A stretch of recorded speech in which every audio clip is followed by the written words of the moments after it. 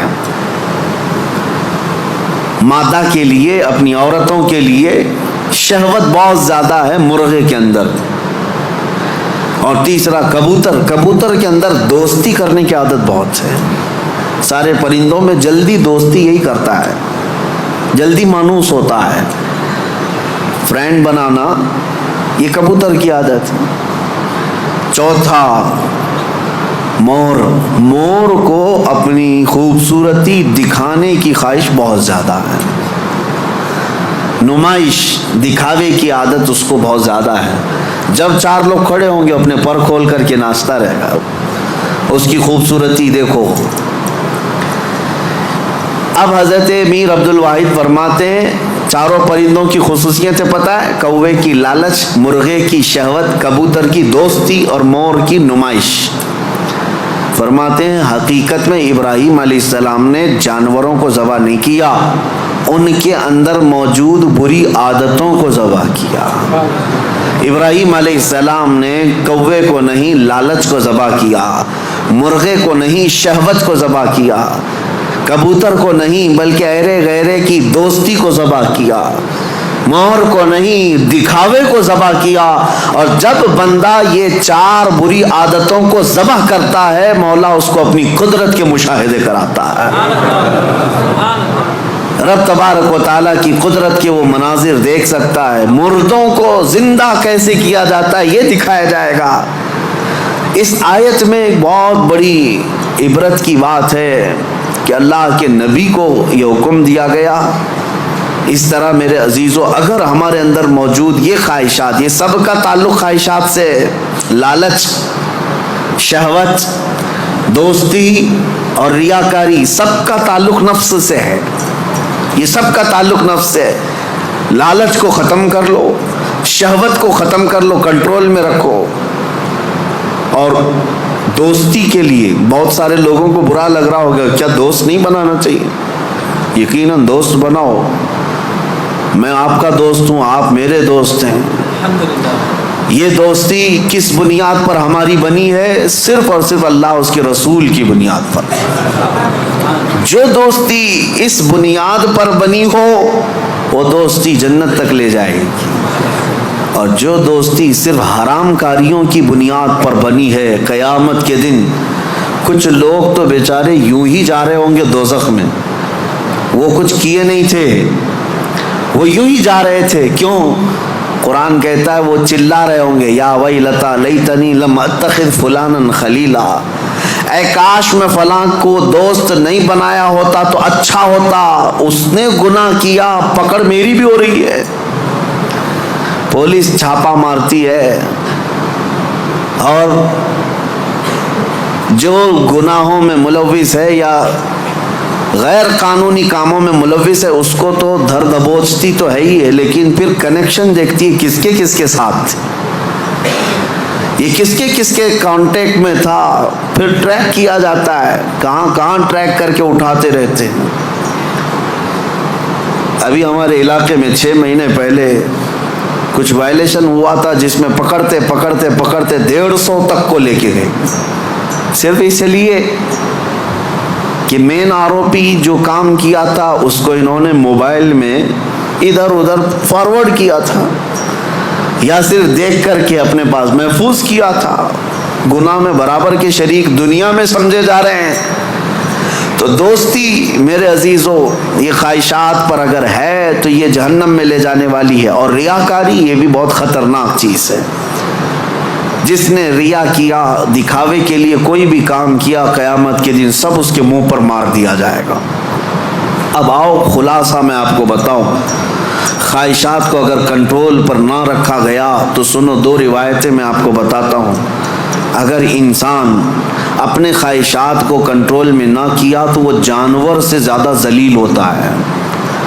یہاں تک کہ بزرگوں نے لکھا ہے کہ وہ اپنی ماں سے زنا کر سکتا ہے اور بیٹی سے بھی زنا کر سکتا ہے اگر اس نے خواہشات کو اپنے قابو میں نہیں رکھا. وہ سب کچھ کر سکتا ہے، اور ہوا ہے دنیا میں اور ہو بھی رہا ہے. یہ ہمارے لیے حیرت کی بات ہے، تعجب کی بات ہے، اس لیے کہ ڈر لگتا ہے. لیکن بے شمار ایسے معاملات موجود ہیں میاں، یہ تو ہم معاذ اللہ نعوذ باللہ پڑھ رہے ہیں. اس بری خبر کو سن کر تمہیں حیرت ہوگی، کچھ ایسے لوگ ہیں جو کورٹ میں آئے ہیں بھائی بہن شادی کرنے کے لیے، اجازت مانگنے کے لیے، سگے بھائی اور بہن. اور اتنا ہی نہیں بلکہ عرب ممالک میں خود ہو کر کے آیا، کئی گھروں کے اندر یہ بے حیائیاں موجود ہیں. بہنوں کو محفوظ رکھنے کے لیے بھائیوں سے دور کیا جا رہا ہے. کیوں؟ خواہشات پر کنٹرول نہیں، انہیں ڈر ہے اپنے سگے بھائی سے. اسی کے ماں سے پیدا ہوا بھائی، اس سے خاتون ڈرتی ہے. یہ ان علاقوں میں نے دیکھا ہے، ان علاقوں میں. اگر میری بات غلط ہو تو مجھے بتانا ہو. عرب ممالک کی بات میں کر رہا ہوں. کئی گھروں میں خواتین اپنے سگے بھائیوں سے ڈر کر کے رہتی ہیں کہ وہ اکیلا پائیں تو ہماری عزت کے ساتھ کچھ بھی کر سکتا ہے. اللہ کی پناہ. یہ کب ہوتا ہے؟ جب خواہشات کے گھوڑے کو آزاد کر دیا جائے. یہ کبھی قابو میں نہیں آئے گا، یہ کبھی قابو میں نہیں آئے گا. اس کو قابو میں کرنے کے لیے دنیا کی طاقتیں، کوئی انجیکشن اور ٹیبلٹ نہیں، اس کو صرف اور صرف اللہ کا ذکر کنٹرول میں لا سکتا ہے، قابو میں لا سکتا ہے. جب تم اللہ کے ذکر میں شامل ہو جاؤ یا خود سے کرو، نفس اپنے خواہشات سے باہر نکلتا ہے اور تمہارے دل کے اندر ایک قرار اور سکون آتا ہے. تم توبہ بار بار کرتے رہو گے اور اس سب سے نکلنے کی بار بار خواہش کرتے رہو گے. اور اس کو چھوڑ دو، دیکھو کتنے خواہشات جنم لیتے ہیں، کتنے خواہشات جنم لیتے ہیں. اسی لیے نبی پاک صلی اللہ تعالیٰ علیہ وسلم نے ارشاد فرمایا، خواہشات انسان کو کہاں لے جاتی ہیں. شاید ایک 7-8 سال پہلے کی بات ہے، مہاراشٹر کا ایک علاقہ ہے، ایک شہر ہے، بڑا مشہور شہر ہے. اب چونکہ مجھے کچھ بھی بولنا مشکل ہے، ساری چیزیں وائرل ہوتی ہیں. کوئی بھی اس جگہ کے لوگ اس کو غلط انداز میں نہ محسوس کریں. پہلے میں ہر چیز آپ کے سامنے ظاہر کرتا بولتا تھا. ایک شہر ہے، میں نے باضابطہ وہاں کی رپورٹ دیکھی تھی، آج بھی میرے ذہن میں وہ گونجتی ہے. 4 عورتیں، مسلمان عورتیں تھیں، قبرستان میں رات کے وقت جایا کرتی تھی. یہ بات تو لوگوں کو معلوم ہونے لگی. بعد میں کچھ لوگوں نے ان کا پیچھا کیا کہ آخر یہ کیوں جا رہی ہیں. تو ایک دن کچھ لوگوں نے جا کر کے دیکھا تو قبر کو کھود کر کے اس کے اندر اترتی ہیں اور پورے کپڑے اتارتی ہیں، ننگی ہو کر اپنا پخانہ ایک دوسرے کا کھاتی. نعوذ باللہ من ذالک. یہ کتنا گھناؤنا عمل ہے، بولنے میں 1000 بار شرم آئے. کیوں؟ یہ پکڑا گیا اور پوچھا گیا آخر کوئی جانور بھی تو نہیں کرتا ایسا. تو پکڑ کر کے تفتیش کرنے کے بعد پتہ چلا کہ ان کی خواہش تھی کہ وہ سفلی عمل پر قبضہ حاصل کر لیں، سفلی عمل پر، جادو پر کنٹرول حاصل کرنے کے لیے وہ چاہتی ہیں کہ یہ عمل کیا جائے. ان کو کسی بابا نے بتایا جتنا یہ گندا عمل کرو گے اتنا تم پاورفل جادوگر بن سکتے ہو. یہ خواہشات ہیں، یہ خواہشات ہیں. تم صرف اور صرف لوگوں میں اپنا تھوڑا سا رتبہ بڑھانے کے لیے سحر، سفلی اور جادو کے طریقے کو اپنانے کی کوشش کرتے رہے اور وہ حاصل کرنے کے لیے کتنا گرے. اور ممبئی شہر کا ایک محلہ ہے، یہاں پر بھی یہ خبر میرے پاس جو آئی اس کے افراد آج بھی موجود ہیں. یہ خواہشات ہیں. ایک بابا کو سفلی عمل کے اندر مہارت حاصل کرنے کے لیے روزانہ بستر پر خنزیر کو ساتھ سلانا پڑتا ہے. یہ اس سے بڑا عذاب کیا ہے جو دنیا میں تو خود جھیل رہا ہے. لیکن میں اس کا دوسرا رخ یہ بتاتا ہوں کہ اگر خواہشات پر کنٹرول نہیں تو انسان جانور سے زیادہ ذلیل ہوتا ہے، بہت گرتا ہے. ایسے بھیانک کام اس سے صادر ہوتے ہیں جو ہمارے وہم و گمان میں بھی نہیں آتے، سوچ میں بھی نہیں آتے. یہ نفس کا گھوڑا بہت تیز دوڑتا ہے.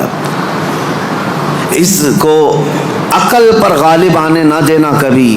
ان خواہشات کو اپنے دل پر یا اپنی عقل پر غالب آنے ہرگز نہ دینا، ورنہ اتنے بھیانک کام یہ کروا جاتا ہے. اللہ اکبر. مدینہ طیبہ کے متعلق امام غزالی رحمۃ اللہ علیہ نے لکھا ہے کہ ایک شخص ایسا تھا جو لوگوں کے دفن ہونے کے بعد قبر کھود کر کے ان کے کفن چراتا تھا اور پھر اس کو بازار میں بیچتا تھا. لیکن ایک بار اس نے ایک خاتون کے قبر کو کھودا اور کفن چرایا. اس کی نیت خراب ہوئی، مردے کے ساتھ اس نے بدکاری کیا. نعوذ باللہ من ذالک. میں یہ باتیں کیوں کہہ رہا ہوں؟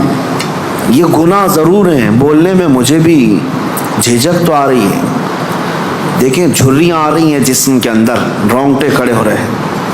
لیکن صرف اس لیے بتا رہا ہوں کہ ہم ایک مردے کو دیکھ کر کے سسک جاتے ہیں، سہم جاتے ہیں کہ کسی کی موت پر انسان کا جسم بے قابو رہتا ہے، غمگین رہتا ہے.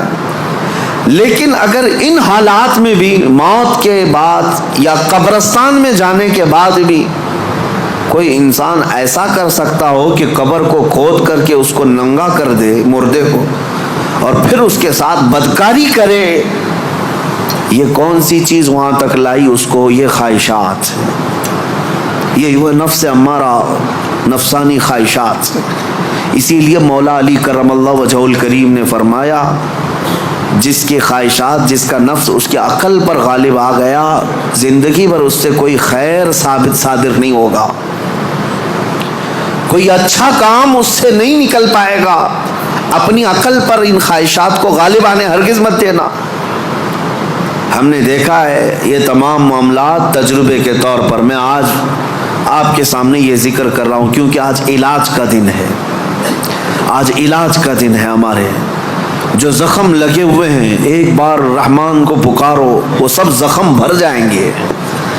آج کی یہ مجلس علاج کی مجلس ہے کہ تم اللہ رب العزت کو آج پکارو گے، تمہارے زخم بھر جائیں گے۔ اور اسی لیے میں بارہا کہتا بھی ہوں، ذکر کی مجالس میں شرکت کرو، یہ اتنا تمہیں پاورفل بنا دیں گے، اتنا پاورفل کہ گناہوں سے خود بخود تمہیں نفرت پیدا ہو جائے، خواہشات پر کنٹرول تمہارا خود کا حاصل ہو جائے۔ ورنہ میں چیلنج کے ساتھ کہتا ہوں، جاؤ دنیا میں گھوم پھر کر کے آنا، بڑے سے بڑے ڈاکٹر کے پاس وزٹ کر کے آؤ، بڑے سے بڑے حکیم کے پاس جا کر کے آؤ، کسی بڑے سائیکسٹرسٹ کے پاس جا کر کے آؤ، نفس کے متعلق اس سے کوئی علاج لے کر کے آؤ کہ میرا کنٹرول نہیں ہے، آپ مجھے کوئی گولی دے دو، کوئی معجون دے دو، کوئی انجیکشن دے دو، ہو سکتا ہے تمہیں نیند کی گولی تو دے دے، ہو سکتا ہے تمہیں وہ مکمل ختم کرنے کی دوا تو دے دے، لیکن تمہارے کنٹرول، خواہشات کو کنٹرول کرنے کی کوئی دوا ہی نہیں دے سکتے۔ اس کا کنٹرولنگ پاور جس نے پیدا کیا وہی دے سکتا ہے۔ اسی لیے میں آپ کو بتاؤں، اب تم اپنے نفس کے کنٹرول کے لیے کس سے مدد مانگو گے؟ کس سے مدد مانگو گے؟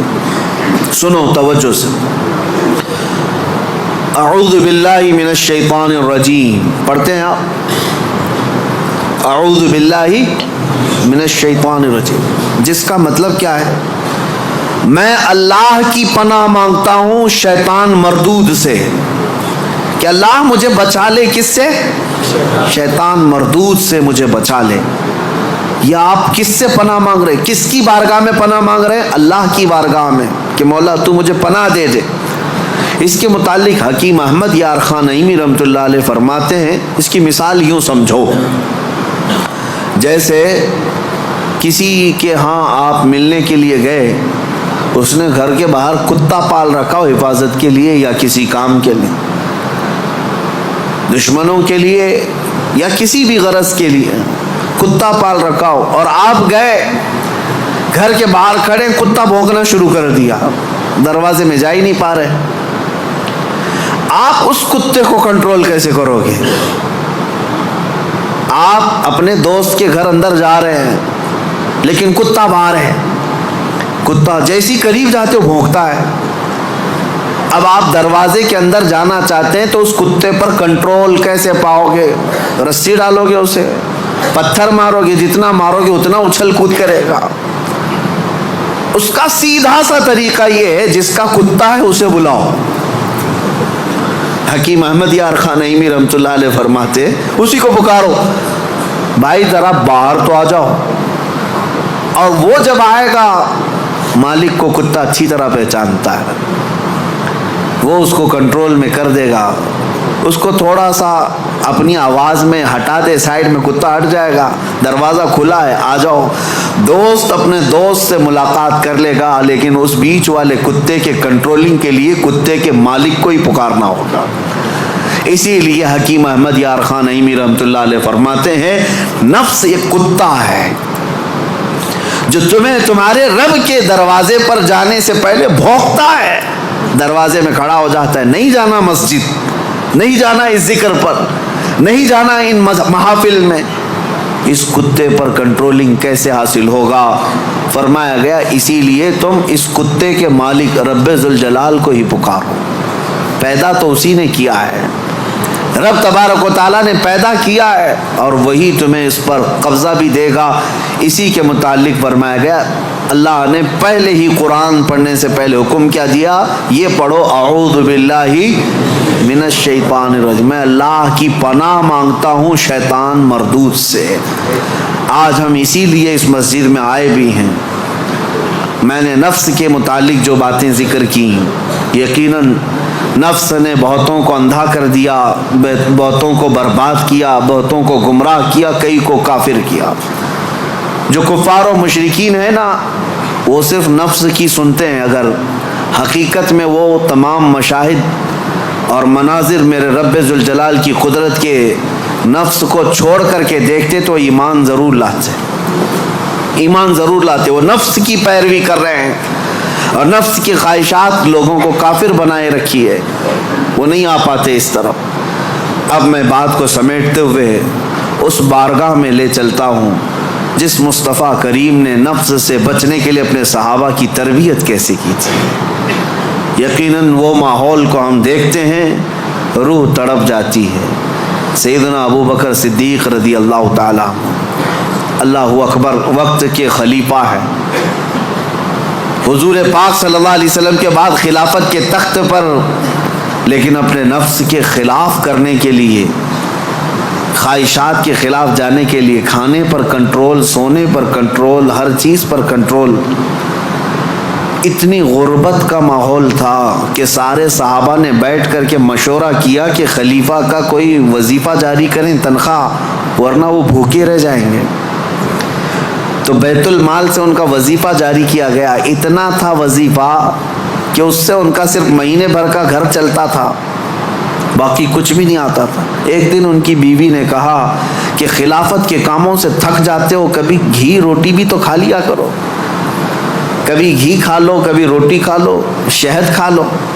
حضرت ابوبکر صدیق نے کیا کہا جانتے ہیں؟ اتنے پیسے کہاں ہیں کہ گھی اور شہد خرید سکوں؟ کون؟ خلیفۃ المسلمین۔ تو ان کی بیوی کہتی ہیں آپ مت گھبرائیں، میرے پاس ہے، میں دیتی ہوں، جائیے آپ گھی اور شہد خرید لائیے۔ کہا تمہارے پاس ہیں، لاؤ۔ بیوی لے آئی، ایک پوٹلی میں پیسے جمع تھے۔ کہا یہ لیجیے، آپ بازار جائیے، گھی اور شہد خرید لائیے۔ حضرت ابوبکر صدیق نے پوچھا اتنے پیسے تیرے پاس کہاں سے آئے؟ تو ان کی اہلیہ نے کہا جو ماہانہ وظیفہ آپ کا آتا ہے، تنخواہ آتی ہے، مہینہ بھر کا خرچہ چلاتی ہوں، تھوڑا تھوڑا بچا کر کے رکھتی ہوں کہ برے وقت میں کام آ جائے۔ حضرت ابوبکر صدیق نے پوری پوٹلی اٹھائی اور لے جا کر کے بیت المال میں جمع کیا اور کہا یہ میری ضرورت سے زیادہ آتا ہے، اسی لیے میرے گھر میں بچ جا رہا ہے، آج سے میرا وظیفہ کم کر دو۔ خواہشات کے خلاف کھڑے ہونے والوں میں پوری دنیا میں اگر کوئی مثال ہے تو صرف رسول اللہ کے صحابہ کی مثال ہے، صرف رسول اللہ کے صحابہ۔ ایک حضرت نعمان بن مقرن ہے، ایک بادشاہ کے دربار میں گئے، حضور کی طرف سے سفیر بن کر کے گئے تھے، قاصد۔ تو بادشاہ کو جب پتہ چلا شاہ عرب مصطفیٰ کریم صلی اللہ علیہ وسلم کا ایک قاصد آ رہا ہے، اس نے سونے کی کرسی لگا دی اور ریشم کا قالین بچھایا۔ میرے عزیز و صحابہ، حضور کے ساتھ ہوتے تو وفاداری، حضور اگر دور ہوتے تو بھی وفاداری۔ اس مجمع میں گئے جہاں پورے کے پورے اغیار ہیں، کوئی مسلمان نہیں تھا، تو اپنی تلوار سے وہ قالین پھاڑتے ہوئے چلے گئے، ہٹا دیا، اور کرسی جو سونے کی تھی اس کو پاؤں سے مار کر گرا دیا، کہا میرے لیے عام سی کرسی لاؤ۔ تو بادشاہ کہنے لگا اب تک میں نے اتنا شاندار ریسپیکٹ استقبال کسی کا نہیں کیا جتنا ان کا کیا، کتنا غرور ہے تمہیں، کتنا تکبر ہے۔ حضرت نعمان نے کہا غرور و تکبر ہم میں نہیں تم میں ہے، غرور و تکبر کی وجہ سے نہیں۔ میرے مصطفیٰ کریم صلی اللہ علیہ وسلم نے فرمایا ریشم کا استعمال مرد کے لیے حرام ہے، سونے کا استعمال مرد کے لیے حرام ہے، اور جو میرے مصطفیٰ نے حرام فرمایا پوری دنیا میرے پاس لا کر رکھو، میں ٹھوکر ماروں گا۔ یہ ہے خواہشات کے خلاف کھڑا ہونا، ورنہ ہوتا کیا ہے، دنیا نہیں دیکھ رہی، ہمارا ماحول نہیں ہے، چلو کمپرومائز کر لو، آج یہاں مل رہا ہے۔ کچھ لوگ تو یہی سوچ کر کے ایسی محفلوں میں جا کر بیٹھتے ہیں جن محفلوں میں بیٹھنا ایک غلام رسول کو کبھی زیب نہیں دیتا. شرابیوں کی محفل میں بیٹھ گئے, کبابیوں کی محفل میں بیٹھ گئے. تمہارا کام نہ اصلاح کا ہے نہ تبلیغ کا ہے, پھر بھی جا کر کے ایسوں کے درمیان بیٹھ گئے. کیوں؟ کوئی دیکھ تھوڑی نہ رہا ہے, کوئی دیکھ تھوڑی نہ رہا ہے. اور کبھی کن کفار و مشرکین کے بیچوں بیچ بیٹھ گئے گپیں لگاتے ہوئے, اور پھر یہ سوچتے کوئی دیکھ تھوڑی نہ رہا ہے. بیٹھا تو بیٹھا, لیکن ان کی حرکتیں بھی کرنے لگ گئے. ایک صاحب, اور ویسے تو بہت سارے ہیں, خواہشات ان کو کہاں تک لے جاتی ہے. خاص طور پر نیتا گیری کرنے کے وقت سب بھول جاتے ہیں دین کیا ہے, اسلام کیا ہے, میرے مصطفیٰ کی تعلیمات کیا ہے. چند لوگوں کو راضی کرنے کے لیے اور ایک کرسی کی خواہش کے لیے کسی بھی مورتی کے سامنے ناریل بھی چڑھا دیں گے, حکم بھی لگا دیں گے, سب کر لیں گے. اور پھر وہ یہ سوچتے ہیں تھوڑا سا کر لینے سے کیا ہوگا. وہ رسول اللہ کے صحابہ بادشاہوں کے دربار میں کھڑے ہو کر کے بھی کمپرومائز نہیں کرتے تھے. تو محلے گلی کوچے کی کرسیوں کے لیے دین بیچ جاتے ہیں. یہ خواہشات پر کنٹرول نہ ہو تو آدمی ہر چیز کا غلام ہے, ہر چیز کا غلام ہے.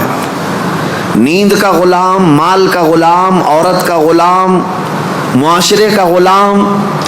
یہ ساری حرکتیں جو آج نوجوان کرتے ہیں غلام ہیں, یہ غلام ہے. بہت سارے کام اس لیے کرتے ہیں کہ نہیں لوگ کیا بولیں گے. تم لوگوں کے غلام ہو, لوگوں کی خواہشات کے مطابق جینا چاہتے ہو, اس لیے تو بہت ساری چیزیں تمہارے آڑے آ جاتی ہیں.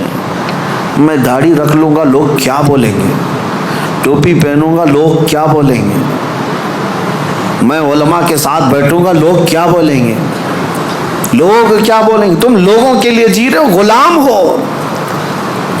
کئی ایسے ہیں جن کی غلامی کبھی ختم نہیں ہوتی. تم اللہ اس کے رسول کے لیے جیو. ان خواہشات سے باہر نکل آؤ, ان خواہشات سے باہر نکل آؤ. عزیزان گرامی وقار, ان خواہشات کو ختم کرنے کے لیے اگر کوئی سب سے پاورفل علاج ہے تو وہی میں نے کہا اللہ کا ذکر ہے. اللہ کا ذکر. قرآن کہتا الا بذکر اللہ تطمئن القلوب. آگاہ ہو جاؤ, اللہ کے ذکر سے دلوں کو سکون ملتا ہے. یہ میرا رب قرآن میں فرماتا ہے, اللہ کے ذکر سے دلوں کو سکون ملتا ہے. عزیزان گرامی وقار, زیادہ دنوں تک اپنے دل کو آوارہ مت رکھو, اپنے جسم کو آوارہ مت رکھو. مسجدوں میں آ جایا کرو.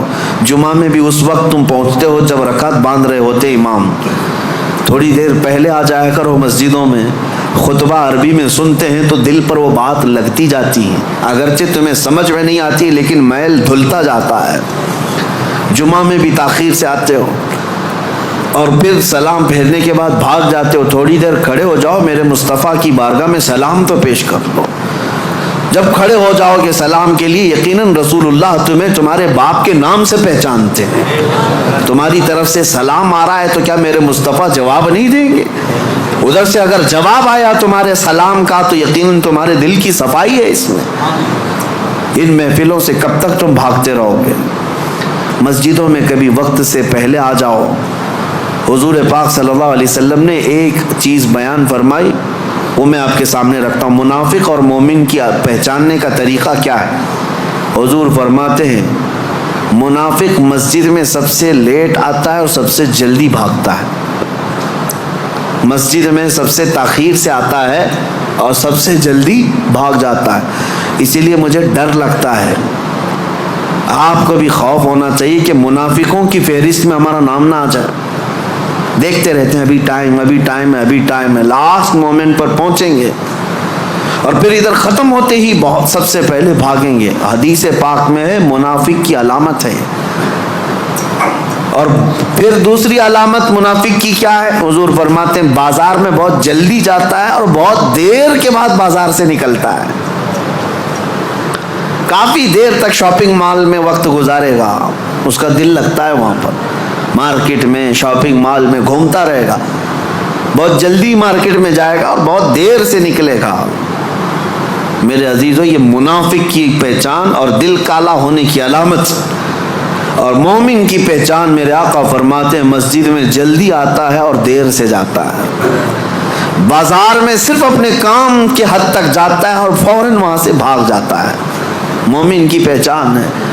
اس لیے میری یہ نصیحت ہے نوجوانوں کو کہ یہ ذکر کی مجلس قائم کرو. زیادہ دیر تک اپنے دل کو آزاد مت چھوڑو, زیادہ دیر تک دل کو آزاد مت چھوڑو, ورنہ یہ خواہشات تمہیں بہت دور تک لے جائیں گے.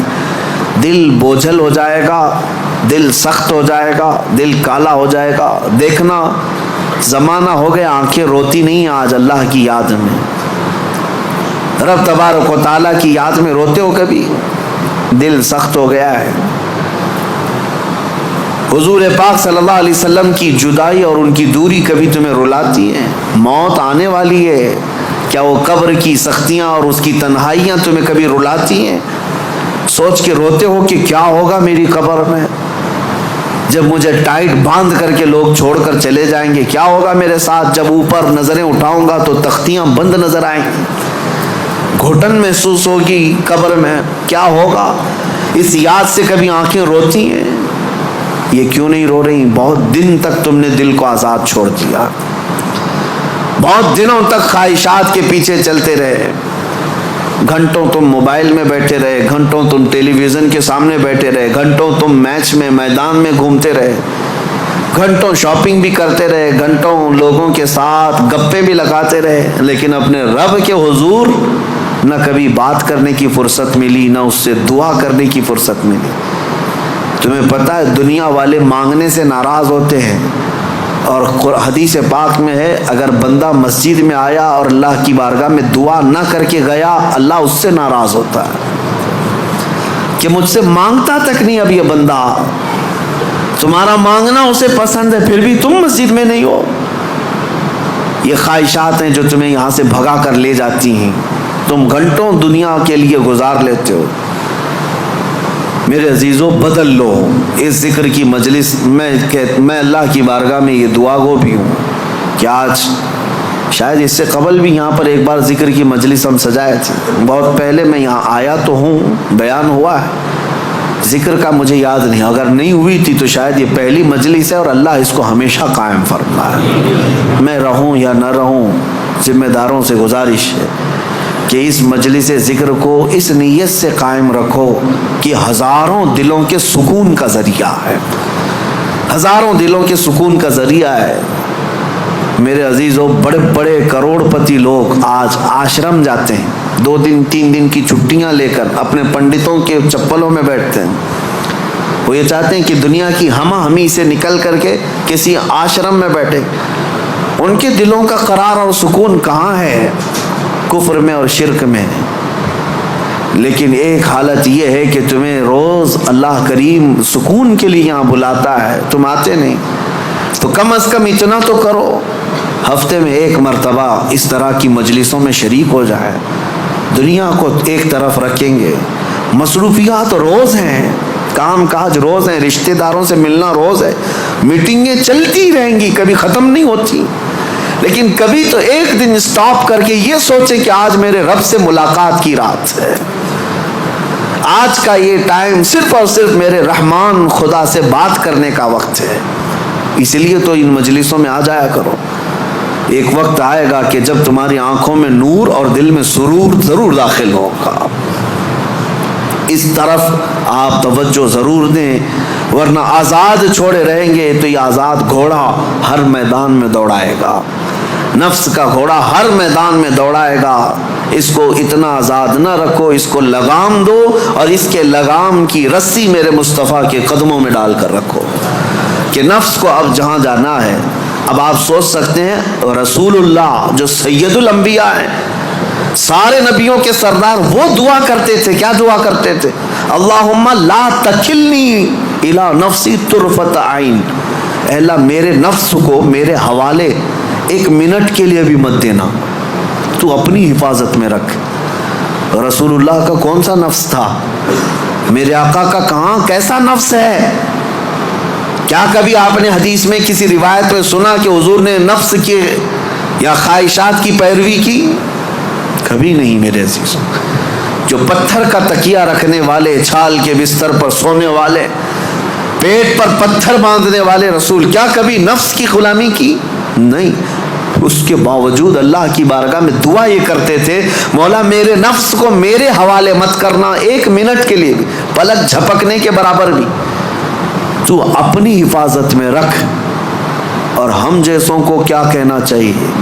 اگر ہم اپنے نفس کی حفاظت اللہ کے حوالے نہ کریں تب تو یہ اتنی تباہی مچائے گا، اتنی تباہی مچائے گا، سوچ بھی نہیں سکتے۔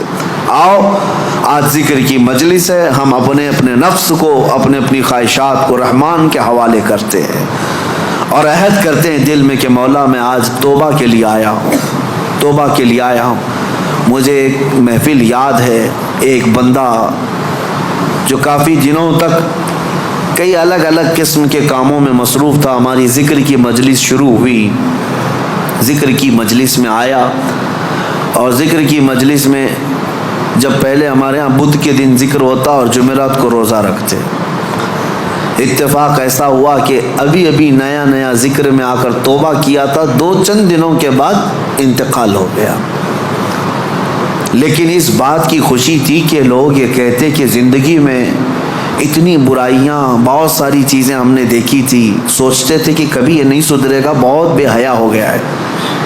لیکن یہ کس کو معلوم تھا کہ اس کی موت کو ابھی 4 دن بچے ہیں، اس سے پہلے وہ ذکر کی مجلس میں آیا ہے اور توبہ کر کے اب رب تعالیٰ کے حضور جانا چاہتا ہے۔ یہ میرے مولا کا کتنا بڑا احسان ہے، اور ہم میں سے کسی کو نہیں معلوم ہماری زندگی کی آخری شام کب آنے والی ہے۔ ہم میں سے کسی کو نہیں معلوم کہ کل کا سورج ہمیں دیکھنا بھی ہے یا نہیں ہے۔ کاش رب تبارک و تعالی ہم غلاموں کے ساتھ بھی یہ احسان کرے کہ جب موت قریب آنے والی ہو وہ اپنی مجلس ذکر کا ہمیں مشتاق بناتے اور ذکر زبانوں پر جاری رہے اور روح ہماری نکلتی رہے۔